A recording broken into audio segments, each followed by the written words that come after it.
আসসালামু আলাইকুম। এই ভিডিওটি আমার সর্বপ্রথম ভিডিওটি শেষ পর্যন্ত দেখার অনুরোধ রইল। বেশি কথা না বলে এবার মূল কথায় ফিরে আসা যাক। আমরা অনেকে রাসায়নিক বিক্রিয়া কিভাবে করে সেটা জানি না, যৌগ কিভাবে বানায় সেটাও জানি না। আমরা ভিডিও থেকে খুব ভালোভাবে শিখে ফেলব কিভাবে রাসায়নিক বিক্রিয়া করা যায়। প্রথমেই আমাদের শিখতে হবে পর্যায় সারণীর 1 থেকে 30 নম্বর মৌল। এগুলো খুব ভালোভাবে মুখস্থ করতে হবে। দেখেন আমি এখানে 1 থেকে 30 পর্যন্ত মৌল লিখেছি, পুরা নাম লিখেছি, পরমাণু সংখ্যা এবং এগুলোর প্রতীকও লিখেছি। আমাদের মূলত প্রতীক দিয়েই যৌগ বানানো হয়।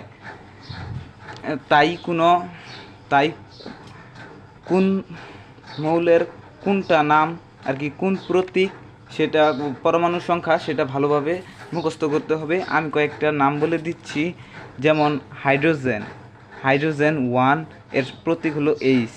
হিলিয়াম 2, হিলিয়ামের প্রতীক He। পরে যেমন আছে নিয়ন 10, নিয়নের প্রতীক হচ্ছে Ne।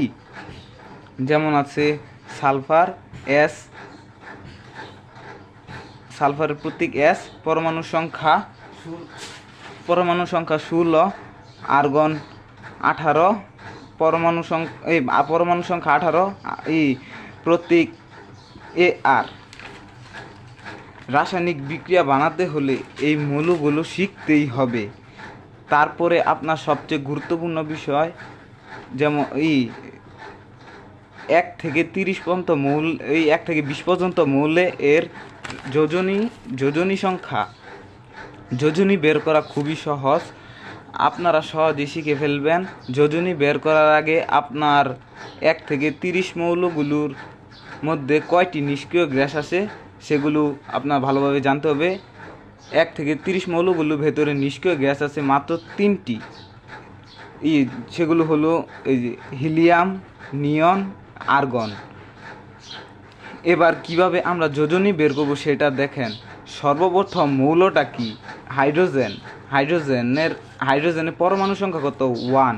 হাইড্রোজেনের পরমাণু সংখ্যা 1 আমরা এইভাবে লিখি। এবার প্রথম নিষ্ক্রিয় গ্যাস কোনটা? প্রথম নিষ্ক্রিয় গ্যাস হলো হিলিয়াম। দেখেন হিলিয়ামের পরমাণু সংখ্যা 2। আর তারপরে আছে নিয়নের পরমাণু সংখ্যা 10। এবার হাইড্রোজেন 1, এটা কার কাছাকাছি, নিয়ন না হিলিয়াম? হিলিয়ামের কাছাকাছি আছে 2। পরে এই হিলিয়ামের পরমাণু সংখ্যা লিখবেন 2 এর থেকে হাইড্রোজেনের পরমাণু সংখ্যা বাদ দিলে যত হয় তা লিখবেন, তাহলে 1। তাহলে পরে হলো লিথিয়াম, কারণ হিলিয়াম একটি নিষ্ক্রিয় গ্যাসের কোনো যোজনী নেই। লিথিয়াম 3। লিথিয়াম কার কাছাকাছি আছে?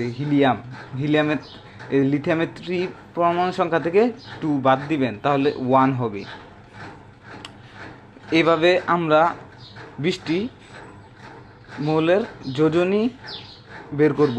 আবার একাধিক যোজনীয় আছে, যেমন এই যে নাইট্রোজেনের 3-5, কার্বনের 2-4, ফসফরাসের 3-5, সালফারের 2-4-6।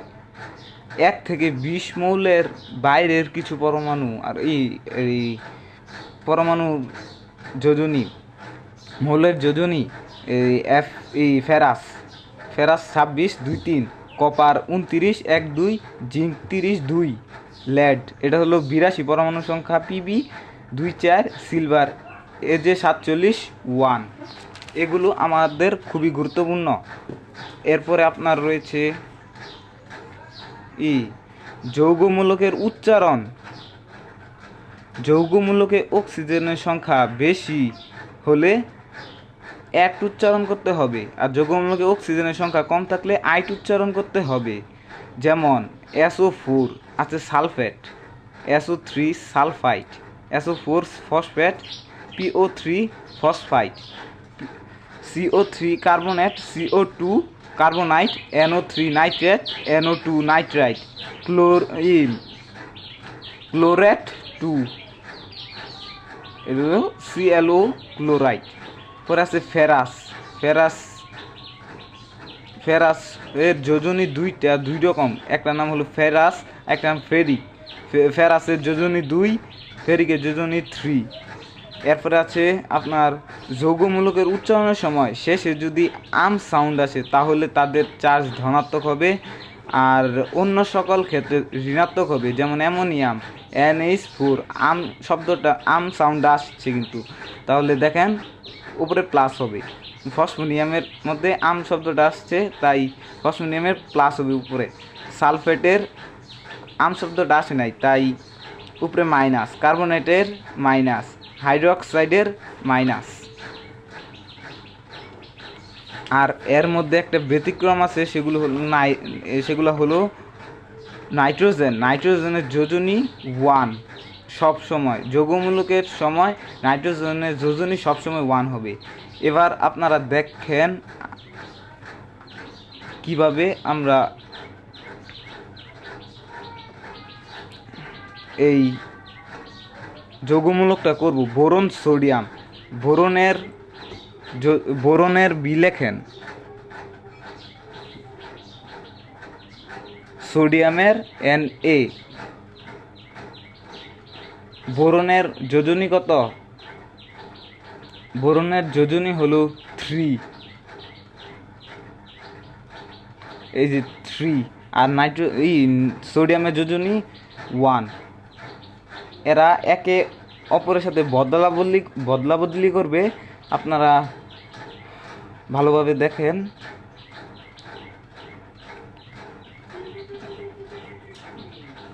সোডিয়ামের 1 বোরনের কাছে আসবে, এটা লেখার প্রয়োজন নেই।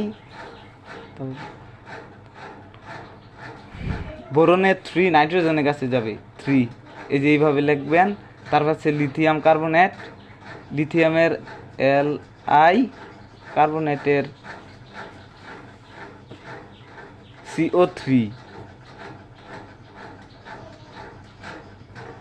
লিথিয়ামের যোজনী 1, কার্বনের যোজনী 2। কার্বনেটটা লিথিয়ামের কাছে আসবে, আর লিথিয়ামটা কার্বনের কাছে। যোজনী 1 থাকলে এটা লেখার প্রয়োজন নেই। ম্যাগনেসিয়াম অক্সিজেন,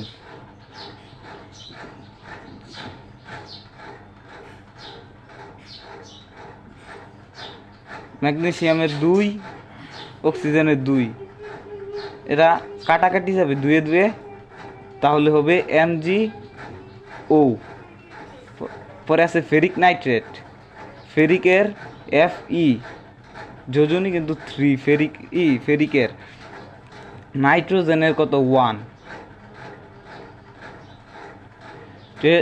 এই নাইট্রেটের যৌগমূলকটা হবে এরকম। ফেরিকের যোজনী 3 নাইট্রোজেনের কাছে আসবে, তাহলে এইভাবে 3 আর নাইট্রোজেনে 1, এটা লেখার প্রয়োজন নেই। 1 1ই। পরে দেখেন এবার আমরা রাসায়নিক বিক্রিয়া কিভাবে করবে সেটা জানবো। ম্যাগনেসিয়াম নাইট্রেট ও কপার সালফেটের মধ্যে বিক্রিয়া।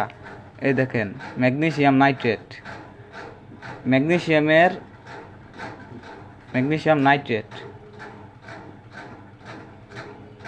ম্যাগনেসিয়ামের 2, নাইট্রেটের 1, তাহলে এই যে 2। পরে প্লাস দিবেন, প্লাস দেওয়ার পরে কপার সালফেট Cu,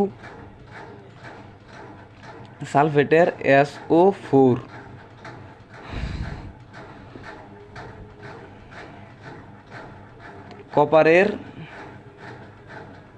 কপারের যোজনী কত? কপারের যোজনী 1 2, এখানে 1 ব্যবহার করব আমরা, তাহলে SO4। আর সালফেটের 2, তাহলে এদিকে আসবে 2, এদিকে 1 এর কোনো লেখার প্রয়োজন নেই। তারপরে সমান সমান দিবেন।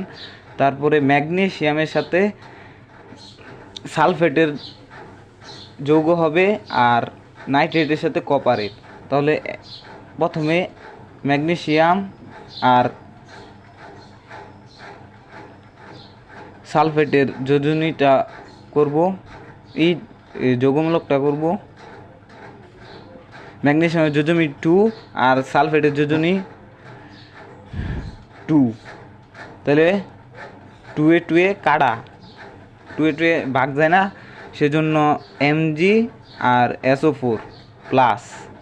পরে কপারের সাথে নাইট্রেটের CuNO3। তাহলে দেখেন কপারের যোজনী কত? কপারের যোজনী 1 আর নাইট্রোজেনের যোজনীয় 1, সেজন্য কোনো হবে না। এইভাবে আমরা বিক্রিয়া করব। তারপরে আছে পটাশিয়াম কার্বনেট,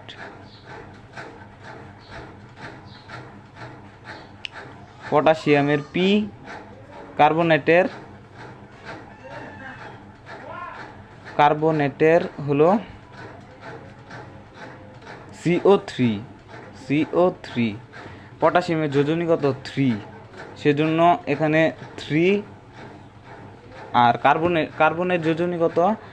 2, এখানে 2, তাহলে ফসফরাসের 2P2CO3 ব্র্যাকেট দিয়ে 3, পরে প্লাস ম্যাগনেসিয়াম ক্লোরাইড,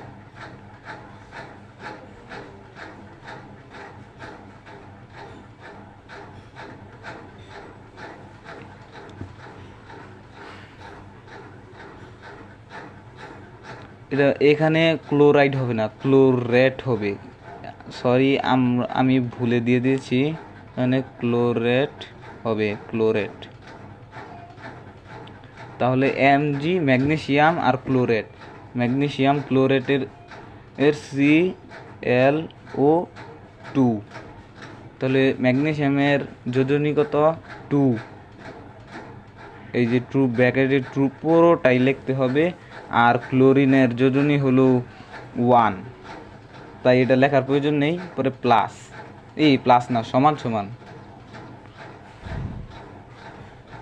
ফসফরাসের সাথে ক্লোরেটের হবে আর ম্যাগনেসিয়ামের সাথে কার্বনেটের হবে, তাহলে ফসফরাসের আর Cl2, তাহলে ফসফরাসের 3, ক্লোরিনের 1, অদল বদল করলাম এবং প্লাস দিলাম।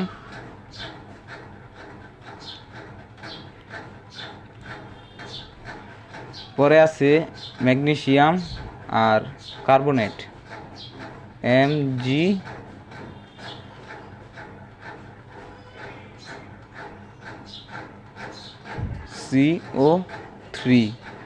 কার্বনের কত যোজনী? কার্বনের যোজনী 2, ম্যাগনেসিয়ামের যোজনী 2, তাই 2 কাটা যায়, সেজন্য আর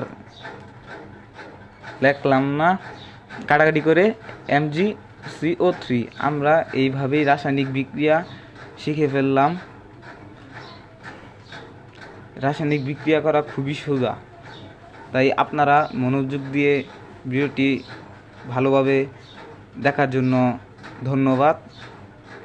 আর ভিডিওটি ভালো লাগলে অবশ্যই কমেন্টে জানাবেন। এটি আমার সর্বপ্রথম ভিডিও, আর আমার চ্যানেলের নাম হচ্ছে স্মার্ট তাহসিন। Thank you.